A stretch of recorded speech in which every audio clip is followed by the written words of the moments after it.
Hello everyone. So in this video we will discuss about computer system architecture. So which means based on the number of processor, how can we categorize the given computer system? So that is what we will discuss here. So we are not going in depth of the internal organization or the design of the computer system. So here, based upon the number of processor, how can we categorize the given system? So we have single processor system and another one is multi-processor system. Single processor system means if you have only one processor, then we can say it is a single processor system.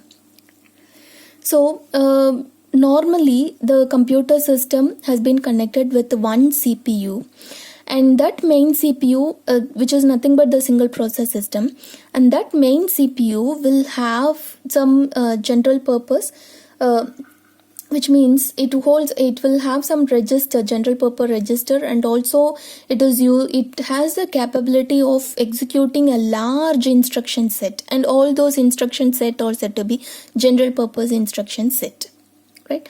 So in addition to the general purpose processor, so we also have some special purpose processor. And what is this special purpose processor? So it has been implemented with a device specific processor like disk, keyboard, graphic controller. So like that we have lot of devices. All those are said to be the IO devices. And for each and every IO devices we have some specific processor. So this specific processor will be connected with the operating system. So and this will be capability of executing the large set of instructions or the processes, not only the OS process which also executed the user process. So as I told already, so we have divided the process into two categories. One is OS process and the other one is user process, and these two processes has been executed according to the given mode. So whichever the mode is enabled particularly, so based on that the set of process will be executed. So if you want to execute the OS process, then kernel or supervisor mode will be enabled. Suppose if you want to execute the user process, then user mode will be enabled. So like that. And also in storage structure we have divided the storage into two partitions. So separately we used to store the OS programs as well as the user programs. In order to not get into the OS program by the unauthorized users, we have separated the memory also. So likewise this operating system, so all these device specific processor is actually the capability of executing all set of process including the user process. But there are some specific processor which is not able to execute the user process. So such process are said to be the only OS processor, which means it can execute only the OS programs. So the hardware has been designed in that manner, and this type of hardware we used to call it as autonomous. So all the design or the how the operating system is controlling the management, or managing the IO devices, so everything are said to be the autonomous in nature. So any other external devices or external component will not be communicated with the operating system. So this is what single processor system. So next one is multi-processor system. So coming to this multi-processor system, it is also called as parallel systems or multi-core systems.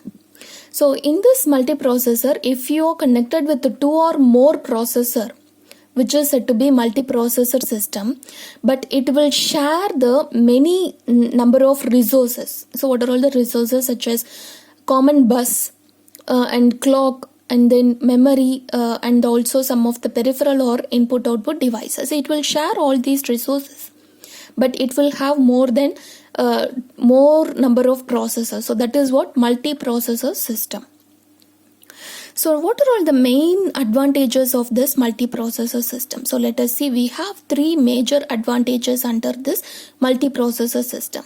One is increased throughput, economy of scale, and next one is increased reliability. So what is the meaning of throughput? throughput is nothing but how much of work has been done in 1 unit of time. That is what throughput. So if you are connected with more than one processor, so many processes can be executed simultaneously because you have more number of processor. So if you are connected with the 10 number of processors, so at a time we can execute 10 number of processes. 10 different processes can be executed simultaneously, right? That is what multiprocessor. So number of work, amount of work or the number of work that has been done in per unit of time will be more. So you get to more number of work that has been done in 1 unit of time. That is what increased throughput. Okay. So next one is economy of scale. So what is the meaning of it? The cost of this multiprocessor system, which is very less, even though if you have more number of processor, but all other resources which we are sharing it. So what happens here? No need of executing each and every process again and again, because you are just sharing all those things, and also you are executing in each and every process separately. So the cost is very less. So whatever the things you are sharing, so you are just sharing the memory as well as the power supplies and even mass storage. So large amount of memory you can share it. So no need of having the each and every, own private memory for each and every processor. So that the cost will be very less if you go with this multiprocessor system comparing single processor system. And the next one is increased reliability. So reliability is nothing but, so though you are connected with more number of processor, if any one of the processor fails to perform its own operations, so what other process will do? So this particular failed processor or task has been shared by all the remaining processor. So what happens there? It may slow down its own operation, but it will not give up, right? So we will be getting the final result, but somewhat slower. So that is what the reliability. So we never, it will not give the chance of not getting the result, right? So, but somewhat it will take some time in order to produce the result, because one of the processor is not doing its work. So that particular task of that processor has been shared by all the remaining processor. So it will slow down either, but it will not tell that it cannot produce the result, right? We will be getting the result. Always the user will be getting the output, right? So that is what the main advantage of this multiprocessor system, that is increased reliability. Okay, so these are all the three major advantages we have under multiprocessor: increased throughput, economy of scale, and increased reliability. So next one is types. So what are all the major types of this multiprocessor scheme? First one is asymmetric multiprocessing, and the next one is symmetric multiprocessing. So what do you mean by asymmetric multiprocessing? So here, though we have all the number of more number of processor, one of the processor will be act as a master, which we can also call it as a boss, and all other remaining processor will be act as a worker. So we will be having the boss worker relationship under this asymmetric. So this particular processor will not perform any set of tasks. It will monitor the other processor. So it will allocate all the work to each and every processor separately, and it will be monitoring or managing the all other processor, whether it is performing its own task correctly or not. So this is what the task of this boss processor. Okay, this is what asymmetric multiprocessing. So going to the next type, that is symmetric multiprocessing. We don't have such relationship under the symmetric. So here we have many number of processor, and all the processor has some work to do. So some different task will be allotted for each and every processor. So each and every processor must work, and afterwards it will produce the result. Okay. So here we have the structure for symmetric multiprocessing.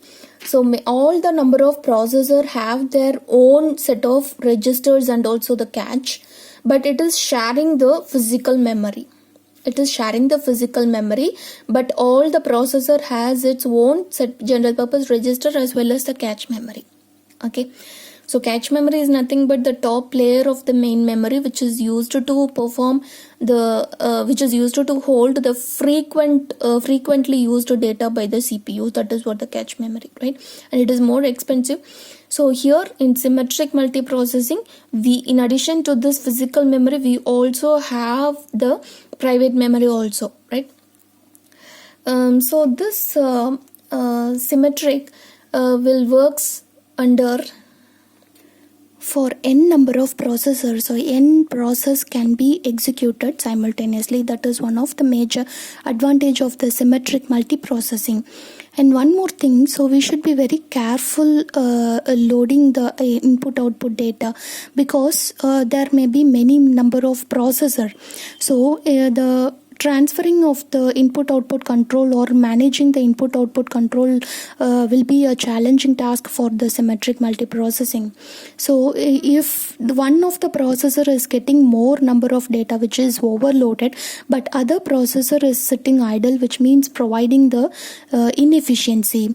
So this inefficiency will be avoided with the help of some data structure, and this data structure will be shared by all the number of processor, so that we can avoid such inefficiency. So this is what the concept of this symmetric multiprocessing. So these two are the major types of this multiprocessing. One is asymmetric and another one is symmetric. Thank you.